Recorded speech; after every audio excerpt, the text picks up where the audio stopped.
Okay, so a topic that we had over the weekend that was due, I think on Saturday or Friday or Saturday, was Objective 4.3, and a topic we have from it that got the most message, I'll call, was naming ionic compounds with common polyatomic ions. Okay, so it looks like a fifth of the people who attempted that did not successfully get through it. They may have run out of time, but let's suppose it was some difficulty there.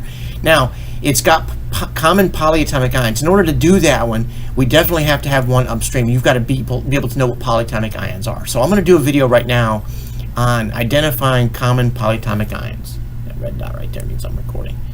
Identifying common. So I'm going to pretend like I'm clicking on that, but I already actually prepared my whiteboard. So let's go over to the whiteboard, and here we are. Okay.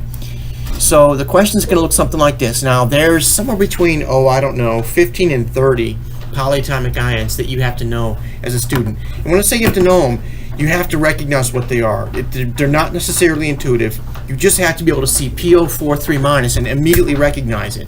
We're not going to call that. So you already named molecular stuff, like, right? So you'd say phosphorus, say tetraoxygen something, or phosphorus tetraoxide. That would be a decent way to name this, but with polyatomic ions, we have sort of an arbitrary name that we've given it, and you have to know what it is. It's not intuitive. So we memorize it, okay? Now, my best advice for you is to actually have the table in front of you while you do these. Do a bunch of them, and do them so often that you find it's a waste of time to turn your head and look at the table. You've done it so many times, you just remember what that is, okay? So I'm at that point, of course. I've been teaching this for a long time. I'm at that point already. It would be a waste of time for me to look this up. I'm going to say, but I'm going to pretend like I'm you. I'm going to pretend like I've never seen this. I mean, some of you have seen it, but I'm going to pretend like you haven't, okay? And I'm going to look up this, the formula.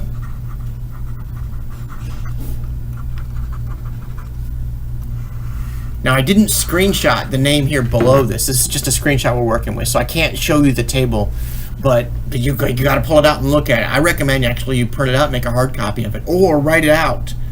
Either way, those are good ways to do it. So no matter what, you need to name this thing, and you need to name it sort of out loud, and you need to write it out. I look up, it's PO4 3-. I look it up, and its name is phosphate.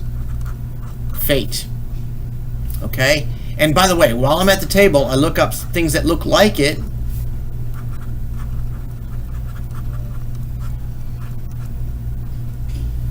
Right? And while I'm doing that, I'm sort of accidentally memorizing this stuff. You see the difference between phosphate and phosphite? What's the difference between phosphate and phosphite? Say it out loud. It's that oxygen, it's got less oxygens. Do you see that? Okay, one's got 4 oxygens and the other one's got 3. How are they similar? Well, they both have phosphorus in them. No surprise, right? Another way they're similar is they both have the same charge, right? Okay. So that's my process of memorizing. I stop and think about it, then I write it out. This is phosphate. Okay? All right, so let's go on with the next one. I see this NO3, so I go to my table, I look it up, and I see NO3-, and I look over in the other column, and it says nitrate. Then I look around it, I look for things like it, and I see that right below it. What's the difference? Look at that. Nitrate, nitrite. What's the difference here? Well, this one's got 3, and that one's got 2. Right? So this one's got less. Looks like the I's have less. You see that? What's the similarity? Well, they both have nitrogen in them. No surprise. They both have nitrogen. They both have oxygens in them. Okay, good enough. And they both have a -1. They have the same charge. Huh.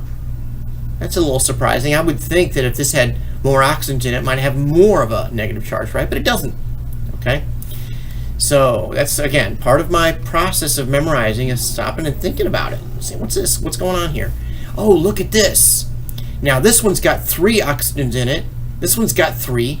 This one's called nitrate.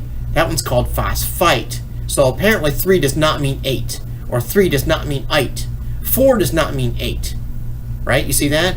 Okay. All right, so anyway, we haven't memorized it yet, but we're working our way through it. We do this every time we do the table, and you'll find that it becomes superfluous. At some point, you just know it so well, it's a waste of your time. You just do it. and you get it right, and you're happy you saw it, okay? Hydroxide anion. So again, I look at my table, and I find hydroxide anion, and I find it's that, okay? Hydroxide. And then this one, I'm looking this up in the table, and I find that its name is ammonium, okay? Now, what's the difference between this one and these? Oops, lost my marker here. Just a second here. Whoops, whoa. Marker's going crazy, okay. Sorry about that. Control Z. Let's go here. What's the difference between this guy and these other three? Say it out loud. This one has a plus charge on it. These have negatives. There's a couple other differences, of course.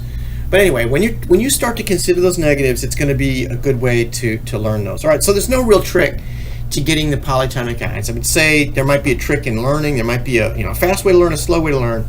But no matter how you memorize these, you're going to have to memorize them. And when you do, this topic is going to be easy. All right, hope that's helpful.